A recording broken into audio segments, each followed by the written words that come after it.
Messico 86, assegnato, riassegnato, il rischio di assegnarlo un'altra volta è stato veramente un campionato del mondo molto complicato, molto più complicato prima della sua partenza che poi nello svolgimento, che ha avuto anch'esso diverse polemiche. Buongiorno a tutti e bentornati allo Scrigno del Calcio, è la rubrica La storia dei mondiali. Ci avviciniamo all'epoca moderna, sono passati 40 anni da Messico 86, dalla mano di Dios, da quello che volete. A me poi onestamente, poi ve lo dirò, non piace molto parlare di questa roba qua, preferisco il pallone, quello vero.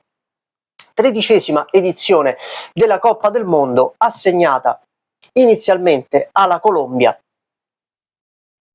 che non si freggerà mai della possibilità di ospitare i mondiali né nell'86 né successivamente. Vedremo che cosa accadrà in futuro, magari con l'allargamento a 700 partecipanti. Può darsi che si unirà tutto il Sud America per trovare 50 stadi a disposizione e quindi anche la Colombia ne farà parte, vedremo.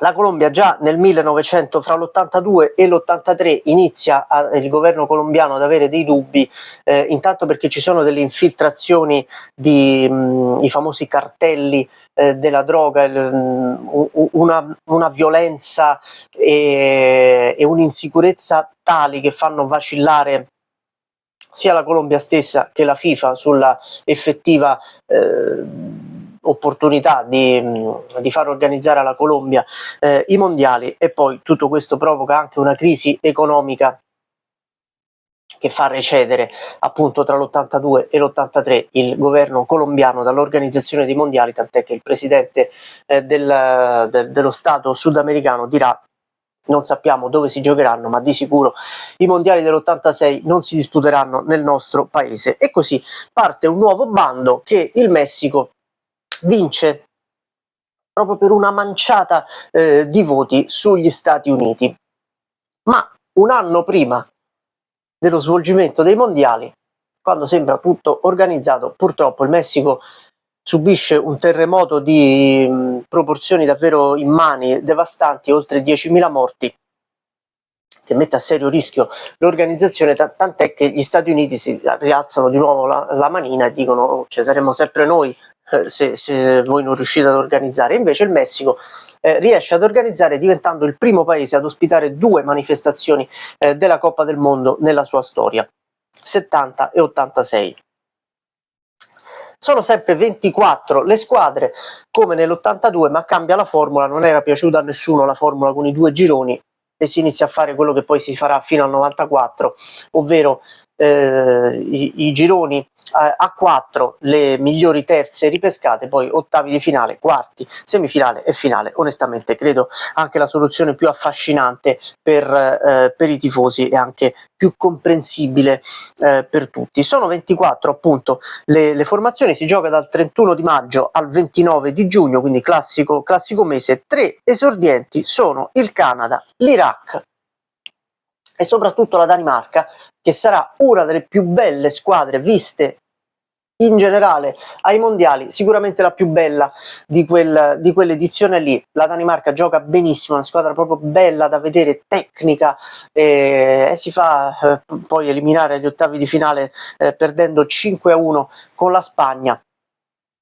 Ma resta il ricordo comunque di una nazionale bellissima da vedere. La grande sorpresa è il Belgio, che arriverà sino alle semifinali, ma ci sono anche 2 sorprese inaspettate: una il Marocco, che perderà agli ottavi di finale con la Germania, e l'altro è il Paraguay, che perderà sempre agli ottavi di finale con l'Inghilterra, ma nessuna delle 2 era prevista come possibile outsider e come squadra che potesse passare il primo turno. E poi c'è l'Italia, campione del mondo. Io non mi soffermo quasi per niente sulla nazionale dell'86, non perché non mi vada di parlarne, ma perché feci un video apposito proprio sull'Italia dell'86, lo potete andare a ripescare, così magari vi guardate questo, poi vi andate a riguardare quello e unite un po' tutto. Quello che posso dire: l'Italia eliminata agli ottavi di finale dalla Francia, perdendo 2-0, non è un'Italia che gioca bene, è un'Italia che si capisce subito che è stanca, che non ha più quella scintilla che aveva 4 anni prima. Dico solo che Bearzot commise lo stesso errore che commetterà poi successivamente Lippi nel 2010, per riconoscenza, mi viene da dire quasi più umana che agonistica, si affida al gruppo ormai logoro dell'82, ad eccezione di qualcuno, anziché privilegiare magari le nuove leve e quei giovani che invece tanto bene faranno sia nell'88 negli europei, agli europei, che poi soprattutto ad Italia 90. Se ne va mestamente l'Italia. C'è un episodio, ci sono due episodi nei quarti di finale, uno famosissimo, ve lo faccio pure vedere, ovviamente conosciutissimo, la mano di Dios, il gol di mano di Maradona. Io non capisco perché se ne continui a parlare come qualcosa di leggendario, è qualcosa semplicemente di antisportivo, per cui non c'è niente da esaltare.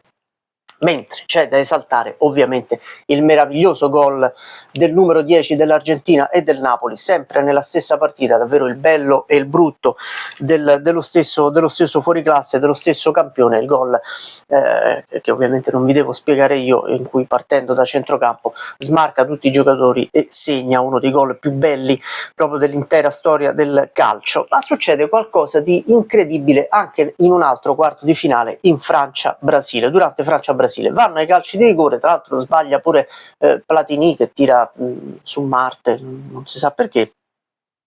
Vincerà la Francia ai rigori, ma c'è un rigore palesemente irregolare calciato dal francese Bellone. Il pallone colpisce il palo, sbatte sulla schiena del portiere, finisce in rete.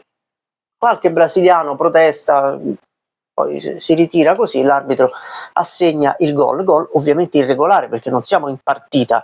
Ai calci di rigore, una volta che il pallone prende il palo e ritorna in campo, è finita, non è che se sbatte allora vale pure la ribattuta del calciatore.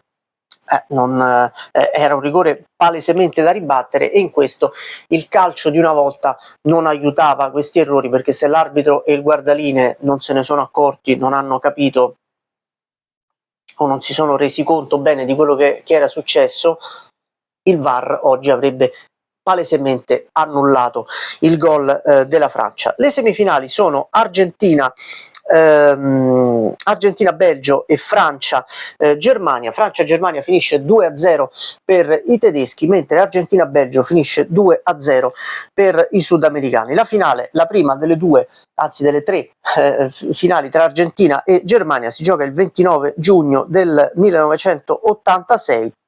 È una partita molto bella, con vari capovolgimenti di fronte. In piccolo ricorda un po' quello che sarà poi Francia-Argentina del 2022.